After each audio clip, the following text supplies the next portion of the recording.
Welcome. In front of me I have Ulefone Armor 3W, and today we are going to check if this smartphone comes with factory installed screen protection. So when you grab your phone into your hand, you can spot that something is on the screen, and it's very thin, very thin foil. It comes from the edge to the edge, as you can see, and when you touch it, it feels really good, like the display, but when you touch it, you will get here a lot of fingerprints.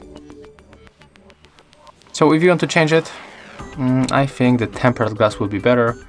It protects us from the deepest scratches and also from the breaks when the smartphone just fall on the ground. But actually this smartphone is very bulky, very chunky, so I mean, maybe you don't need it, this glass. I don't know, honestly. But yeah, on the screen you can spot the factory installed foil. So, thank you guys for watching, leave thumbs ups, comments and subscribe to our channel. See ya!